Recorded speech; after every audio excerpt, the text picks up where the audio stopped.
What's a lie you've told that has gotten ridiculously out of hand? Told my boss I'm Jewish, so I can have weekends off. I now eat kosher at work and can't order takeout. I hate companies that force stuff like this on their employees. I used to work an on-site engineering job that included a bunch of travel. They'd assign work on the weekends pretty regularly. Then I found out that they were working me long hours every day of the week. Because I don't have a family, I was single at the time. So they worked me so much that I couldn't even socialize and try to find a date and or start a family because I didn't already have one. So I got forced into a lie. I got angry and told my boss that my wife was furious. I thought you didn't have a family? I don't have a wife and we are trying to start a family, but you keep shipping me off every weekend and my wife wants to murder you.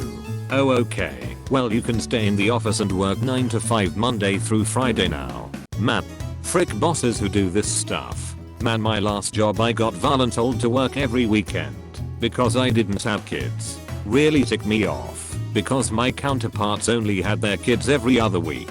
I'd like to have a life too. When I was about 16 I had a friend whose dad had a flat in London. One weekend a group of us stayed there and went out on a Saturday night and ended up in her brother's university's student union bar. The university was music focused because we were underage and drunk. When talking to people we would lie about being university students and which course we were on. I got talking to a guy and when he asked me what I was studying I told him what I had been telling everyone else all night, violin. The guy says me too. Which tutor do you have? Frick.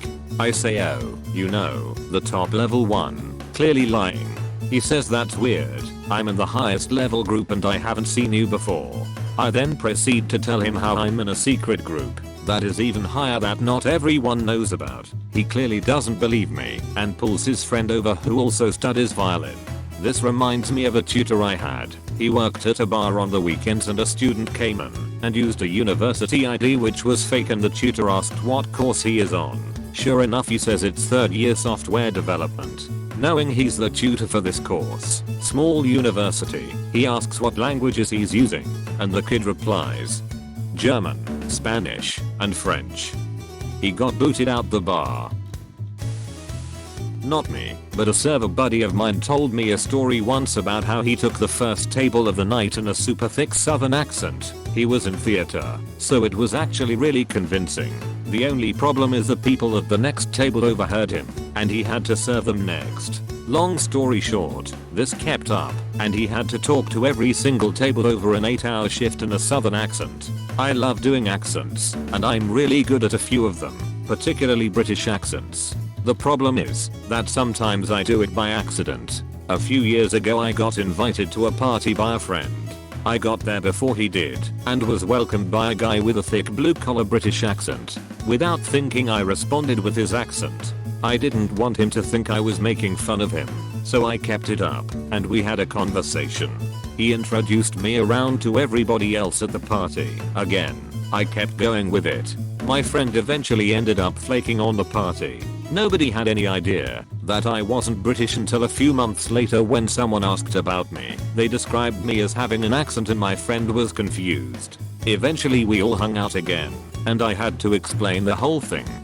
Luckily the guy thought it was freaking hilarious and complimented me on my accent. I was making a late drive one night and decided to make a stop at a Denny's. The waitress was super cute and had a British accent, and my brain was just tired enough to accidentally slip into a British accent too. I already started, so against better judgment I just went with it, speaking to someone whose accent I was copying. My impression isn't absolutely terrible, but she definitely knew. A friend in middle school pretended to be colorblind, carried the lie clean through high school. Pretty impressive dedication really. Hey, back in middle school I did a white lie once that I was colorblind to make up for some color mistake and be different. I ended up using that line again and again to family and stuff. Friends and family started saying you're colorblind. You wouldn't know when I would state my opinion on colors, which got annoying. But actually turned out my senior year of high school I actually am colorblind. The one with reds and green, or whatever. I guess fake it till you make it right. Not a lie in the same sense, but my friend Zach decided one year in high school that on the first day he would tell his teachers that he preferred to go by Zach, like you would pronounce latch, as a joke. All teachers knew he was joking, probably because he was laughing, but our gym teacher stuck with it the entire year, and in future years, when she'd see him in the hall, about a month into the school year, he absolutely hated hearing the name Zach, but there was no going back. I really feel personally victimized by this question. There was this lady at work that I could not stand to be around. I tried really hard to just put up with it, but she would say some really mean stuff. I know it's because she grew up with a very critical mother, but I just could not handle it. My strategy was to limit my time around her. As long as I didn't spend too much time around her, I could remain pleasant. This particular year she was planning the work Christmas party. She told me that she had nominated me for the committee and I was voted in without being present. My brain was moving so quickly I feel like I just blurted out a somehow reasonable lie. I told her that I was Jewish and I didn't feel comfortable 1. Planning the Christmas party or 2. Attending the Christmas party. I thought I was golden. I live in a place that doesn't have massive Jewish community, so I figured if she ever asked a question I could just do my best to lie my way out of it. Turns out she took this as her personal mission to promote inclusivity. The Christmas party was turned into a holiday party and pork products were banned. Totally devastated as now I had to go, and now I was doubly miserable without bacon.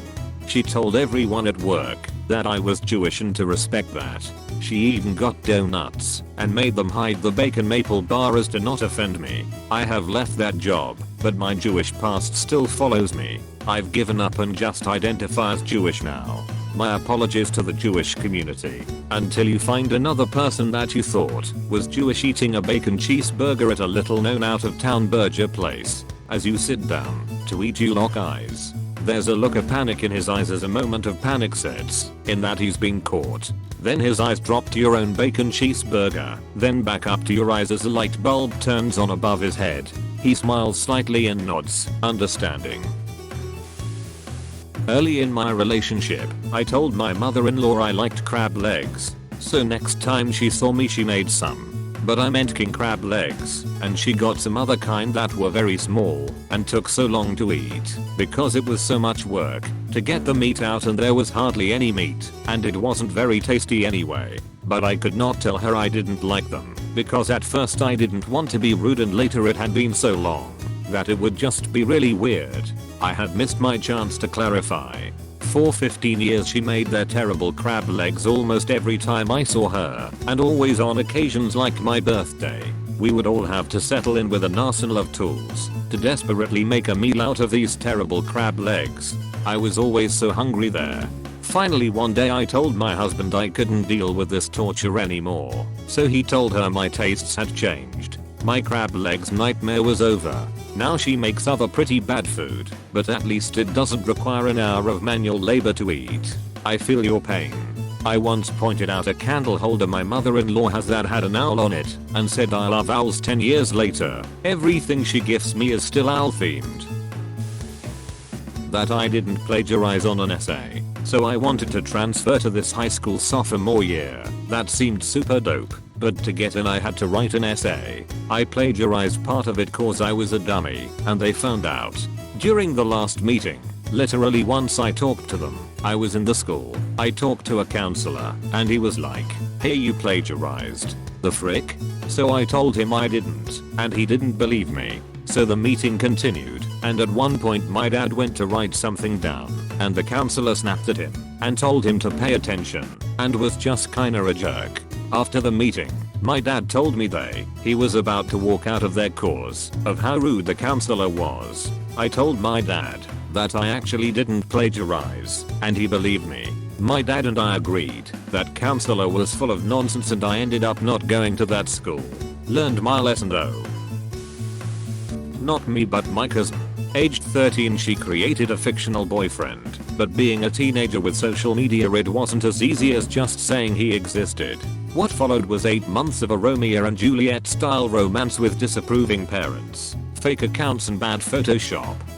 This ultimately ended in a dramatic turn of events when Luke the imaginary boyfriend tragically passed away of an undisclosed condition.